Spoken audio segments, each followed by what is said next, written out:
Gracias, directora. A continuación, tengo el placer de presentarles a la profesora Itziar de Lecuona. La profesora Itziar de Lecuona es doctora en Derecho de la línea de investigación en Bioética y Derecho y máster en Bioética y Derecho por la Universidad de Barcelona. Profesora del Departamento de Medicina y subdirectora del Observatorio de Bioética y Derecho, miembro también de distintos comités de ética, además de articulista habitual de medios de comunicación nacionales. Itziar nos ofrece una reflexión en torno al tema que nos reúne. El título de su exposición, Ética y privacidad en la innovación. Bienvenida, Itziar. Muchas gracias. Buenos días. Me permitirán que me quite la mascarilla debido a que tenemos distancia de seguridad. Les felicito tanto a la directora de la Agencia de Protección de Datos como a las organizaciones y entidades presentes el hecho de haber organizado esta jornada, el haberse adherido al pacto en un día además tan especial, ¿no?, como el Día Internacional de la Protección de Datos. En mi caso, he colaborado y he participado en la redacción de una parte del pacto que es el compromiso por la innovación, la protección de datos y la ética, aportando la experiencia acumulada desde la Cátedra UNESCO de Bioética de la Universidad de Barcelona en un ámbito específico como es la innovación y en particular la innovación en salud, que tiene elementos distintivos puesto que trata directamente con datos personales, datos que requieren una especial protección. La privacidad ha de entenderse como un valor y no como una mercancía que puede ser objeto de monetización. Es un derecho fundamental, es un bien común a proteger, como antes ha comentado el ministro, y es un activo de las organizaciones que se debe tener en cuenta desde el inicio, desde el diseño de las iniciativas, de los proyectos y durante todo el desarrollo. Creo que este pacto es un paso más en el compromiso social por la protección de las personas y creo que permitirá generar adherencia, buenas prácticas y contribuir a la construcción de los necesarios entramados normativos para avanzar, porque no solo a golpe de ley vamos a poder dar respuesta a los retos fundamentales de nuestra sociedad. También creo, además, que va a contribuir a generar un debate social, que es muy necesario sobre estas cuestiones. Me gustaría en estos minutos reflexionar con ustedes sobre las implicaciones éticas de la innovación y el valor que tiene la privacidad en la sociedad digital guiada por el dato. El uso de tecnologías emergentes, como ha comentado anteriormente la directora, el Big Data, la inteligencia artificial y la biometría, están aquí para ayudarnos a tomar decisiones, a mejorar la toma de decisiones por parte de la iniciativa pública y privada, pero plantea un cambio de paradigma muy relevante que se asienta fundamentalmente en la explotación intensiva de datos personales, como es el caso que nos ocupa. Esta situación genera una responsabilidad social compartida de todos los actores, desde los titulares de los datos hasta cualquier operador que trate con ellos, y que requiere crear un modelo adecuado de gobernanza digital, de gobernanza de los datos, en el que los titulares de los datos, nosotros, debemos estar en el centro y debemos poder participar en estos procesos, estar representados y que los derechos sean respetados, para, de alguna manera, retomar el control sobre los datos. Es necesario avanzar en una ética, en la construcción de una ética digital sobre la que estamos trabajando, una ética de la innovación digital, en la que proteger los datos personales es proteger a las personas, porque muchas veces en estos contextos se despersonaliza el elemento, el factor humano. Por ello es preciso, y es lo que voy a hacer a continuación, revisar el estado de la cuestión, algunos planteamientos heredados de la sociedad analógica que no encajan del todo con nuestra sociedad digital y, en especial, hacer hincapié en una serie de cuestiones técnicas que condicionan el poder avanzar adecuadamente en la dirección adecuada y que condicionan también el cumplimiento de los pactos que están aquí sobre la mesa y que por ello debemos tomar cartas en el asunto. Como bien saben, desde principios de los 2000, Europa tomó una decisión, una apuesta política, es una apuesta de política económica y científica también, en crear una sociedad digital guiada por el dato. El objetivo es crear un mercado digital único y competitivo, capaz de garantizar la protección de las personas, de sus derechos y libertades fundamentales, a la vez que promover la innovación, una innovación que además debe ser responsable. ¿Y qué significa esta innovación responsable que además contribuiría también a esa sostenibilidad, a ese cumplimiento de los objetivos de desarrollo sostenible que son tan relevantes y que, en tanto que miembro de una cátedra UNESCO, creo que es necesario recordar? La ética, por supuesto, es un elemento fundamental, no una mera operación de estética, pero también el acceso abierto a los datos, crear políticas de gestión de los datos que sean transparentes, la igualdad de género, una cuestión fundamental que ha salido también antes, la educación científica, pero sobre todo, como decía, involucrar al titular de los datos, que en buena parte va a ser el destinatario final de las intervenciones e iniciativas, en la toma de decisiones. Situar al individuo en el centro, para poder alinear los intereses de estas personas, de los afectados, de la sociedad, con el resto de agentes implicados. Después, como decía, una sociedad fundamentada en la explotación intensiva de conjuntos de datos. Muchos de los presupuestos que hemos tomado por buenos, que creíamos que eran requisitos que se podían aplicar de manera directa en la sociedad digital, están en entredicho. Y luego me explicaré mejor.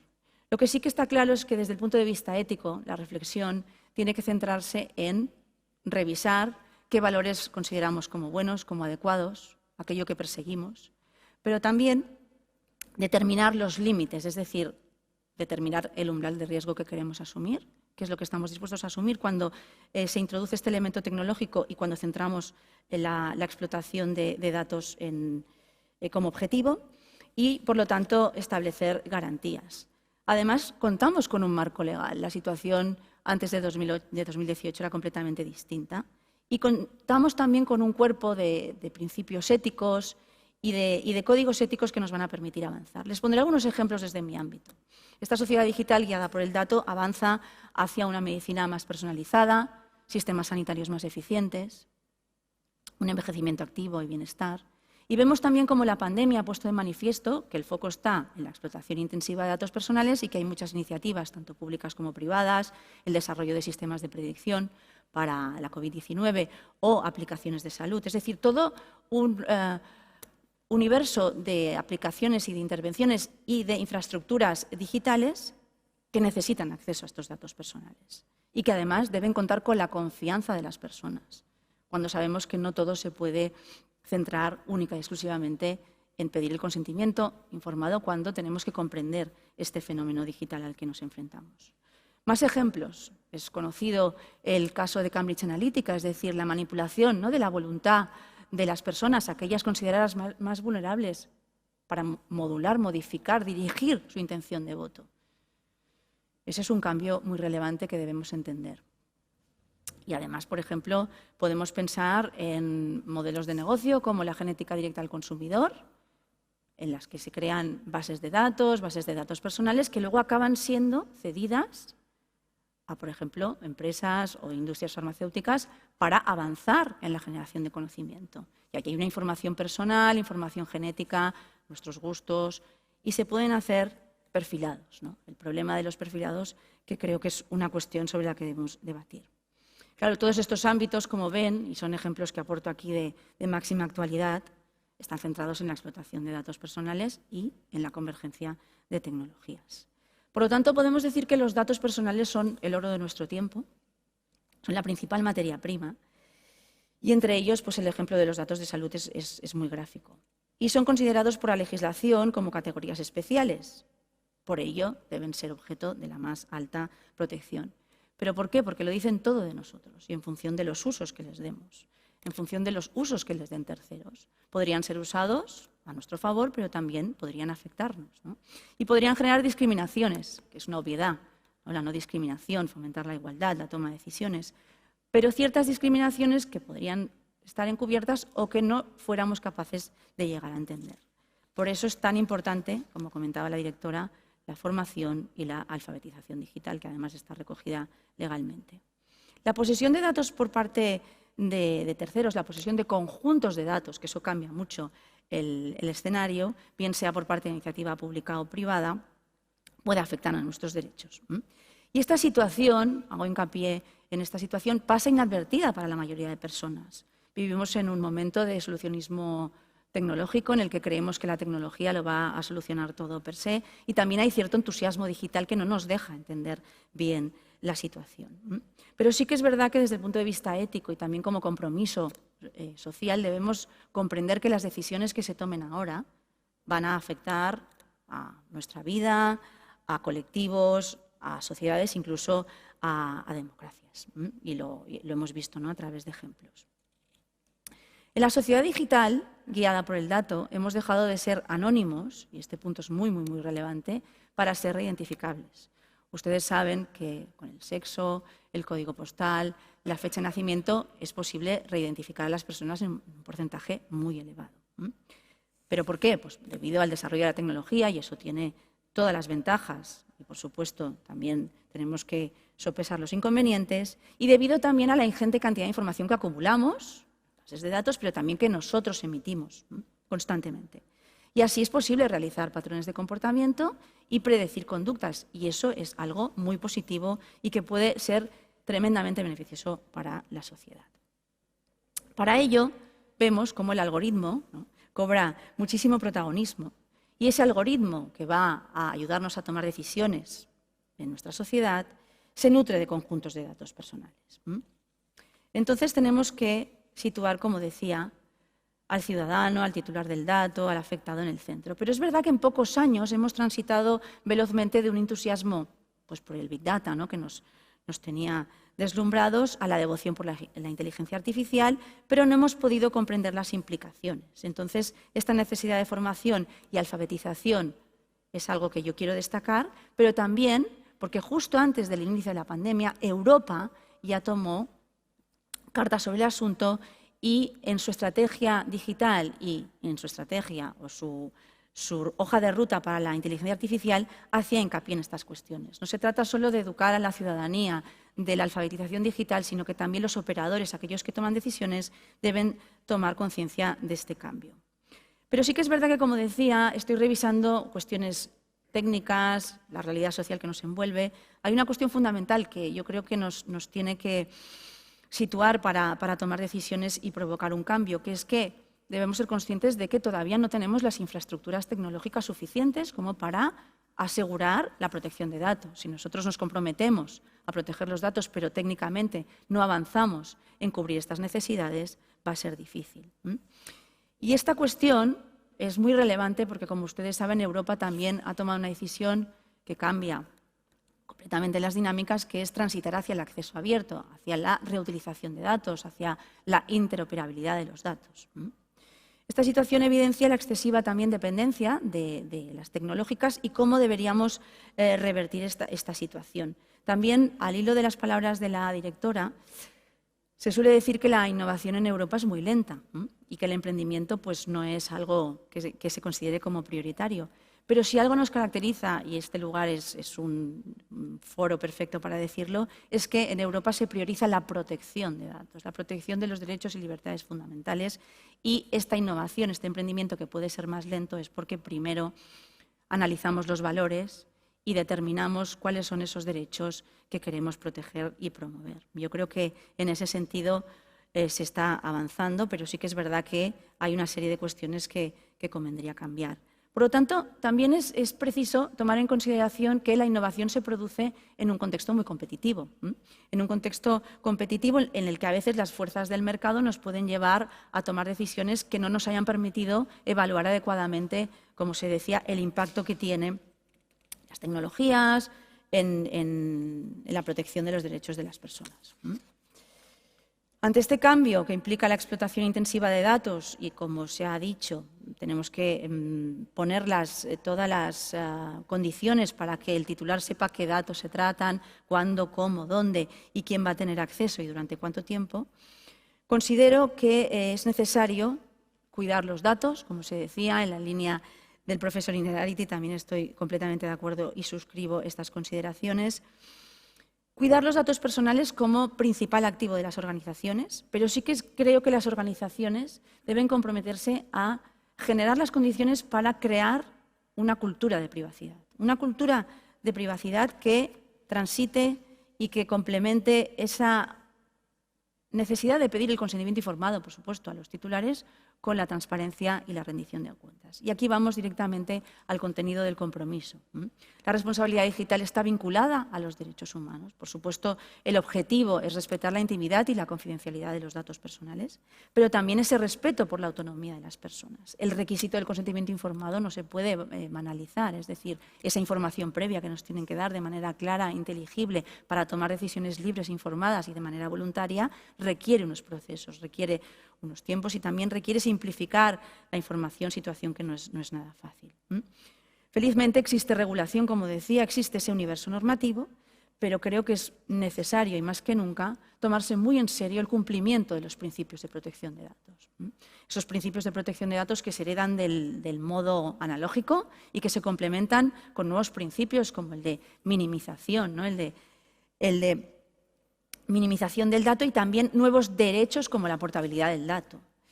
Los voy a repasar rápidamente, pero sí que quisiera destacar que no solo es importante la licitud, la lealtad, la transparencia, la limitación de la finalidad, por supuesto, la minimización, como decía, la exactitud y la limitación del plazo de conservación, que es bien difícil porque, como decía antes, tendemos a acumular datos, ¿no? Y es muy difícil establecer esas limitaciones.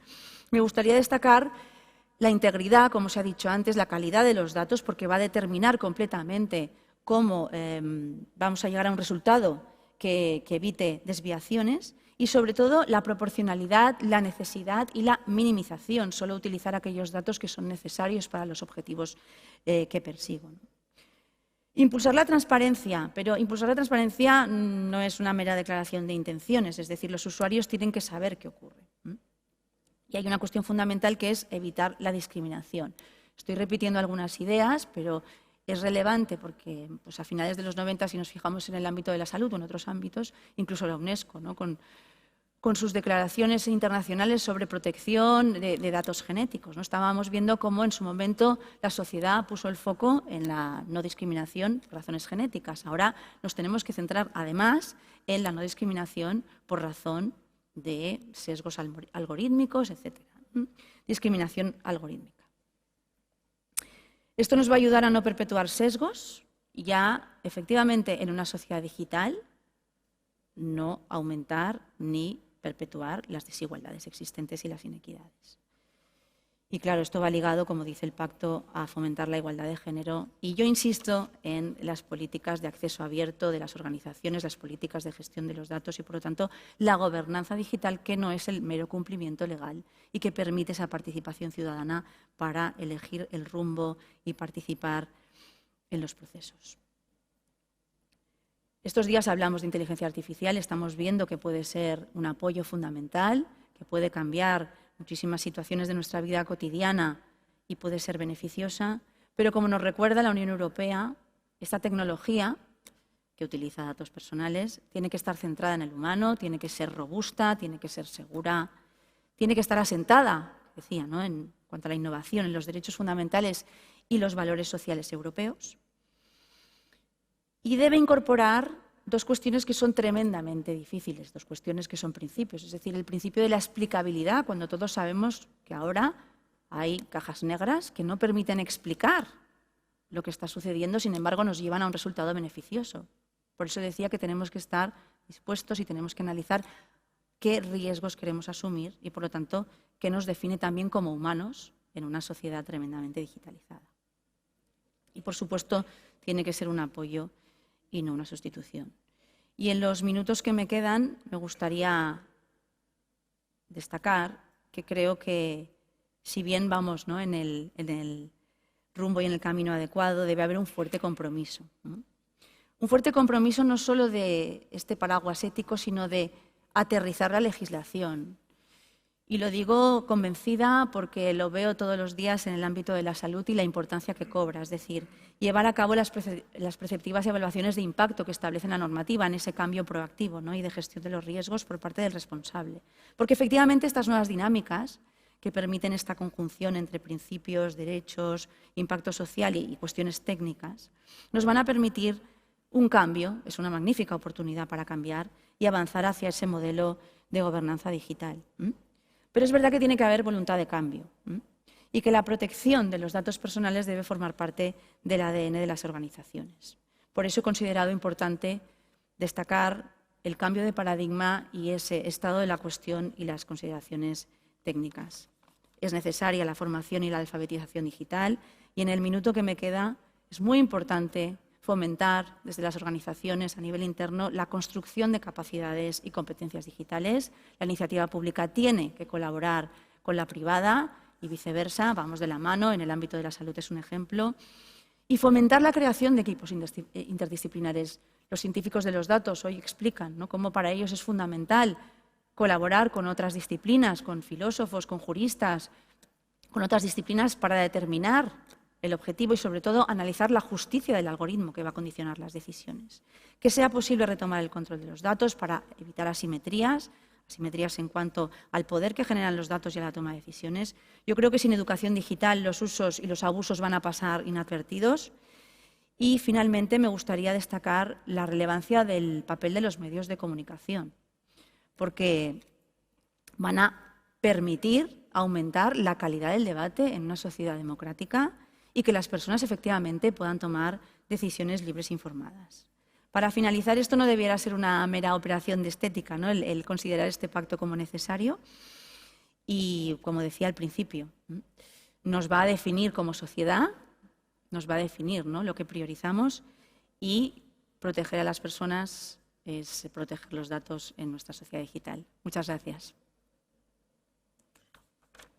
Muchísimas gracias, Iciar. Agradecemos que hayas compartido tu conocimiento en este acto. Agradecemos también a las personas que van a intervenir en las siguientes mesas, ya que su experiencia a través de las organizaciones que lideran es el mejor punto de vista para entender el valor de su adhesión.